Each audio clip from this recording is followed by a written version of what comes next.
നമസ്തേ പ്രിയമുള്ള പ്രേക്ഷകരെ, നാം ഇവിടെ ചർച്ച ചെയ്യുന്നു നിങ്ങളുടെ ഇന്ന് എന്ന ജ്യോതിഷ വിഷയം. നിങ്ങളുടെ ഇന്നിൽ നാം പ്രധാനമായി ചർച്ച ചെയ്യുന്ന ഇന്നത്തെ ദിനം 1201 മകരമാസം 12-ാം തീയതി, അതായത് 2026 ജനുവരി മാസം 26-ാം തീയതി. 26 ജനുവരി 2026 നമ്മളുടെ റിപ്പബ്ലിക് ഡേ, ഭാരത റിപ്പബ്ലിക്കായ മഹത്തായൊരു ദിനം. വിവിധ കഷ്ണങ്ങളായി അവിടെയും ഇവിടെയും ഉണ്ടായിരുന്ന ഒരു രാജ്യത്തെ മുഴുവനും ഏകോപിപ്പിച്ച് രാഷ്ട്രമാക്കിയ ദിനമാണ്. സംസ്കൃതത്തിൽ രാജ്യമെന്നാൽ തലസ്ഥാനമാണ്. രാഷ്ട്രമാകുന്നു നമ്മുടെ വലിയ രാജ്യം. ഇപ്പോൾ കേരള രാജ്യം എന്നാണ് പറയുക.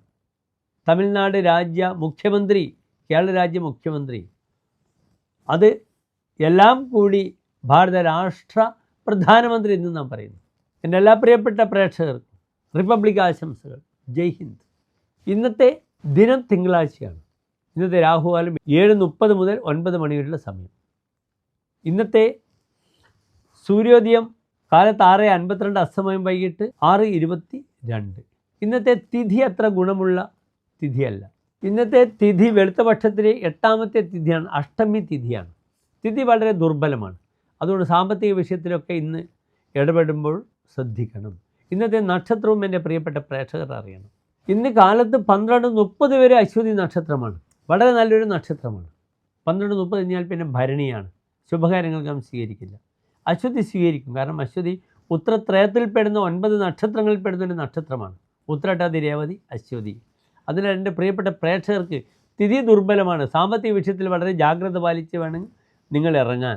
പക്ഷേ 10:55 മുതൽ 11:30 വരെയുള്ള സമയം എൻ്റെ പ്രിയപ്പെട്ട പ്രേക്ഷകർക്ക് ശുഭകാര്യങ്ങൾക്കായി സമയം കണ്ടെത്താം.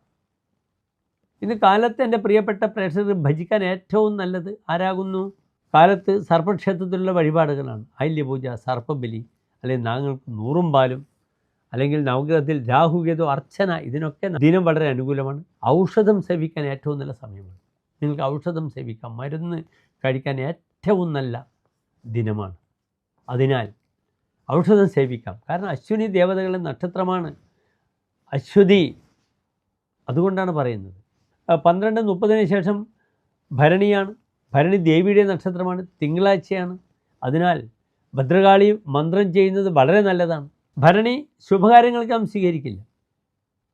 യമരുദ്രാഹി മുപ്പൂരം തൃക്കേട്ട് ഇവ 7 നാൾ വിതക്കിൽ വെളിയാ ഭൂമോ യാത്ര പോകിലവൻ വരാ. യാത്ര പോയാൽ തിരിച്ചു വരാത്ത നക്ഷത്രമാണ് യമൻ, ഭരണി, രുദ്രൻ, തിരുവാതിര, അഹി, ആയില്യം. പിന്നീട് പൂരം, പൂരാടം, പുരുരുട്ടാതി, പിന്നീടോ തൃക്കേട്ട്. അതിനാൽ യാത്രാവിഷയങ്ങളിലൊന്നും ഇടപെടുന്നത് നന്നില്ല. ഉച്ചയ്ക്ക് ശേഷം ഭരണി നക്ഷത്രമാകിയാൽ ഭദ്രകാളി ക്ഷേത്രത്തിൽ പോവുക. ഓം ഐം ക്ലീം സൗം ഹ്രീം ഭദ്രകാളിയേ നമഃ. കാളി മന്ത്രം ഏറ്റവും വലിയൊരു മെഡിസിനാകുന്നു. തിങ്കളാഴ്ചയാണ്. ദേവീക്ഷേത്രത്തിൽ മറ്റെല്ലാ വഴിപാടുകളും ചെയ്യാം. വൈകിട്ട് മന്ത്രം ജപിക്കുക. ഓം കാളി കാളി മഹാകാളി ഭദ്രകാളി നമോസ്തുതേ കുലം ജ കുലധർമ്മം ജ മാം ജ പാലയ പാലയ. ഇതാകുന്നു ഭദ്രകാളിക്ക് നമുക്ക് ചെയ്യാൻ പറ്റുന്ന ഏറ്റവും വലിയ വഴിപാടുകൾ. ശത്രു സംഹാര കുഴുതി ചെയ്യാം, മുട്ടറക്കൽ ചെയ്യാം, രക്തപുഷ്പാഞ്ജലി, കടുംബായസം നിങ്ങൾക്ക് ഓഫർ ചെയ്യാം. എല്ലാ പ്രിയപ്പെട്ട പ്രേക്ഷകർക്കും ശോഭനമായ നല്ലൊരു ദിനത്തെ പ്രാർത്ഥിക്കുന്നു, നല്ലൊരു ഇന്നിനെ പ്രാർത്ഥിക്കുന്നു.